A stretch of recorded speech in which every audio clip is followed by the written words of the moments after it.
Johnson. So a step up here for the rookie. First down, Philadelphia from the 32-yard line. They ride Lathan out of the play on the left side, and then Cunningham looks for Williams, who looks for a flag and doesn't get one. Second down. Rich Kotite took over after Buddy Ryan was fired following the 1990 season.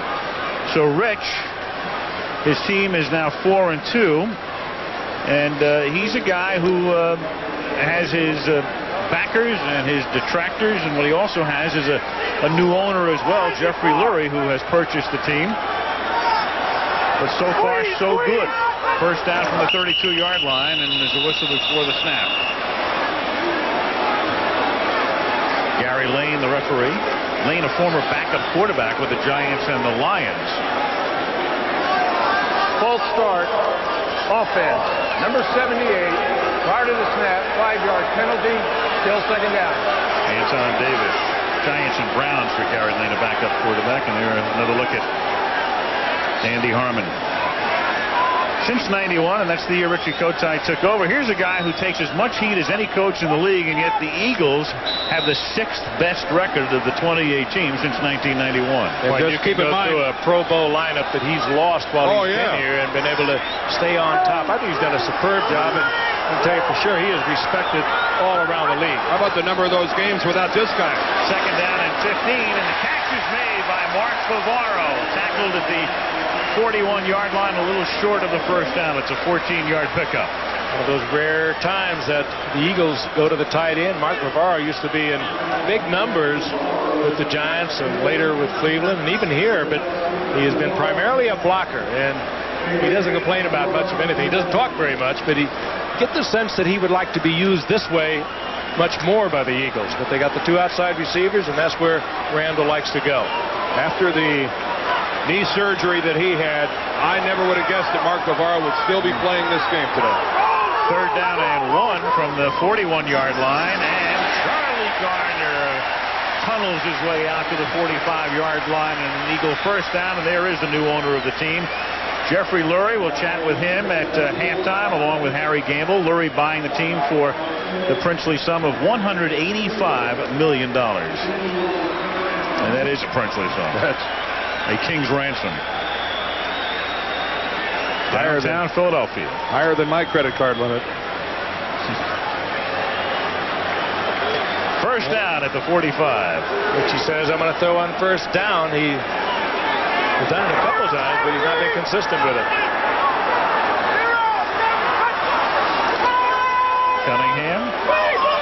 Throwing and incomplete. Calvin Williams trying to make the catch over his shoulder.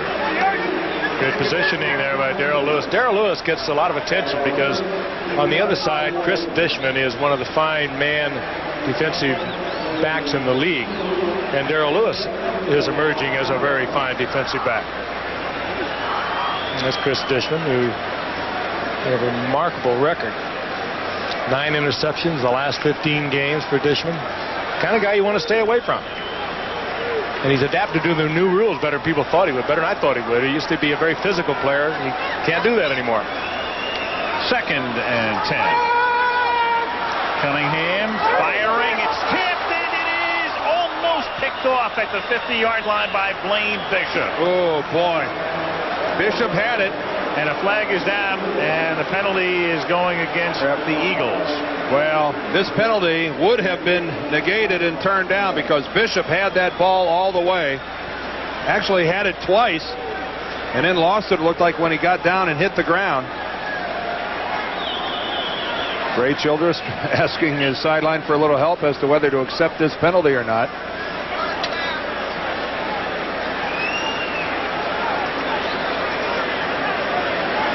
Bishop played well, replacing Bubba McDowell several weeks ago, and Dan pointed out he had it a couple of times and just couldn't quite hold on to him when he crashed to the surface there. That was a second down and 10. Holding offense. Number 74, 10-yard penalty, remains second down. It would have brought up third and 10. They opt for second and 20. I think you trade a down for 10 yards. I agree with you. If it's 5 yards, I think you bring up a third and 10 rather than second 15. There you take a look at Bernard Williams. Not a stat that you really dream about having affixed to your name. Well, he leads the league in penalties, in individual penalties. It's the 10th time he's been flagged. And we've got another flag here. I don't think that was, if it was any consolation, it wasn't Williams. False start, offense. Number 76 prior to the snap. 5-yard penalty, remains second down. That's his counterpart at right tackle, Broderick Thompson. And we're having a tough time closing out this first quarter. It's a lot of pressure on the defensive linemen. This 46 defense that they often line up, that was just movement by Kenny Davidson, and it brought Thompson out of his stance. But there's no excuse for that here at home. The crowd noise isn't a factor. You're playing in your own house. It is 2nd and 25. And Cunningham going deep. He hits Barnett. And Barnett has the ball taken away at the 17 by Chris Dishman. And the first quarter ends on a wild play. It's not over yet. Takes it back to the 48-yard line. Oh, my gosh. What a great play by Dishman. What a great read by Randall Cunningham. A perfect pass. And we talked about Dishman, one of the best there is in the business. He took the risk of giving up a touchdown here as he goes in and goes for the ball instead of the tackle, and he pulls it off. End of the first. Monday Night Football back with the second quarter after this message in a word from our ABC station. The second quarter after a bizarre ending to the first quarter. Houston on top 3-0. Barnett with the catch, and then Dishman with the strip, and it was very reminiscent of a play that took place yesterday in the game between the Chicago Bears and the Detroit Lions involving Chris Gedney and Chris Spielman. First down, Houston from the 46-yard line. Cody Carlson rolling, buying time, and then throws it away, incomplete. It'll be second down and 10. Let's take a look at the strip that took place here. First of all, it was a great call by Cunningham and a great delivery of the ball, and Lewis missed the tackle, and Dishman didn't even think about the tackle. He went right for the ball, and the risk there, of course, if you don't get the football, Barnett's going to be in for 6. And here it was yesterday. Kramer throwing to Gedney. Now watch Spielman come in, number 54. He strips it and runs it back in for a touchdown. I think Frank's point is valid, though. Spielman stole the ball while Gedney was being tackled. If Dishman doesn't come away with that football, Fred Barnett gallops into the end zone for a touchdown. Big risk.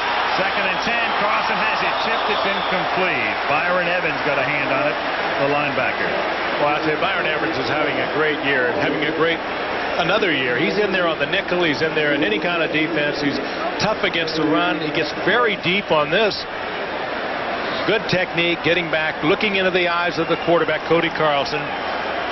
Slaughter thought he was open, but Evans went up, got a hand on it. We saw him earlier saving a touchdown in the end zone on a shot that looked like Carlson could get it to Givens, and Evans was right up there making him throw it high.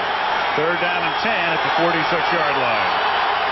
Carlson out of the shotgun, and then he calls a timeout after taking a look at the Eagle defensive alignment. So 10 seconds into the second quarter, the Oilers leading 3-0.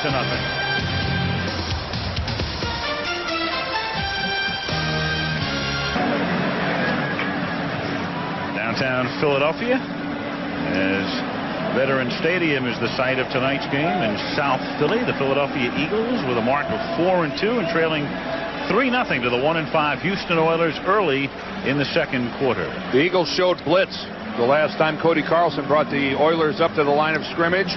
He didn't like the look and took the timeout. We'll see what Bud Carson does with it now. They got 4 defensive linemen in the game, 1 linebacker in Byron Evans, and 6 defensive backs. Oilers go to their 4 receiver spread, 1 back, and we'll see what Bud has in store for Cody, but they haven't really blitzed him yet. Third and 10 from the 46-yard line. The 4-man rush, still no blitz. He throws. The catch is made by Slaughter, and he gets tackled by a quartet of Eagles at the 50-yard line. Dan mentioned 6 DBs. Remember 91, we were in Houston. A cripple up Eagle team came down there, and Bud Carson absolutely won that game defensively for them. Playing much like they're playing now. Playing underneath, a couple of hard-hitting safety men in the deep position. And when they caught the football, they came up and they really got ripped. And to do it, you have to swarm like this, and that's what they did that night, and that's what they're trying to do tonight. Yeah, but they're asking the impossible of Webster Slaughter to catch a 5-yard pass pinned against the sideline against 6 DBs and expect to run for the yardage necessary to get the first down. They'll give that look, and they'll give that pass every time to Houston. Rich Camarillo punting from midfield. Jeff Seidner is back to receive it. He calls for a fair catch and makes it at the 17-yard line. Eagles take it at that spot. 14-18 to go in the first half. Houston 3, Philadelphia nothing. In Philadelphia, Al Michaels, Frank Gifford, and Dan Dierdorf. Lynn Swann working the sidelines. Eagles have it at their own 18-yard line. Houston leading 3-0. 42 seconds into the second quarter. Walker in motion. Garner, the Tennessee rookie, with a little straight arm action and then steps out of bounds. Funny thing about Garner, he plays at Tennessee, but Heath Schuler gets most of the publicity, and Charlie is the one who's emerged right now. ABC's Monday Night Football is being brought to you by Coca-Cola Classic, the official soft drink of the NFL. Eagle, test drive an Eagle Vision at your local Eagle dealer. And Bud Light, if you want great taste that won't fill you up and never lets you down, make it a Bud Light.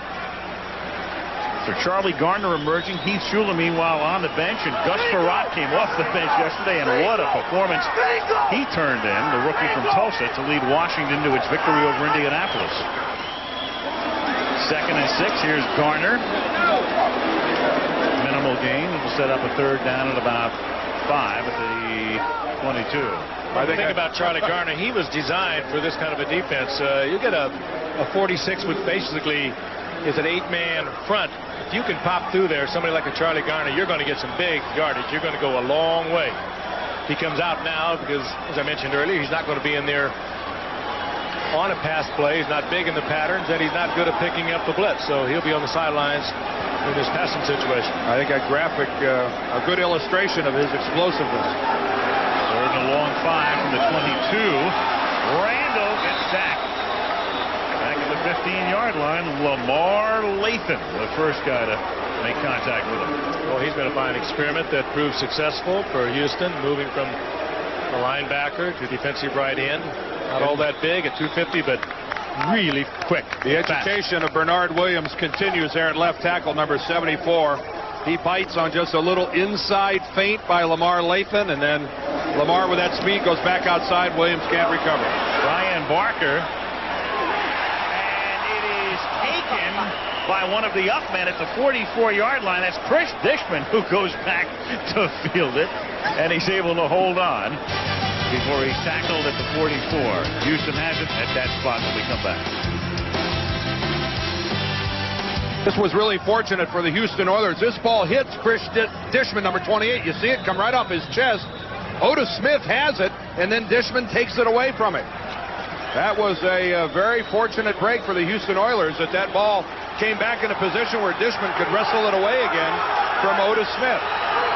Boy, we've seen some strange wrestling with the pigskin in the start of this ball game tonight. Dishman in the middle of all of the action again. Here's a draw. Brown swings to the outside, and William Thomas rides him out of bounds after a 2-yard pickup.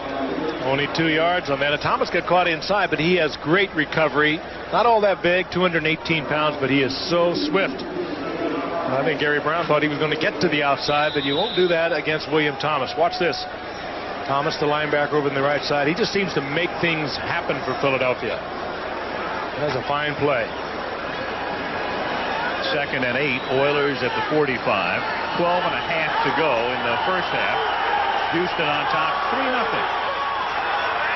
On a chip shot field goal by Al Del Greco. And Carlson's pass is high, intended for Webster Slaughter. Set up a 3rd and 8. Next Monday, Halloween, and we go to Chicago. Our annual visit to Soldier Field coming up as the Bears host The Green Bay Packers, NFC Central Division rivals.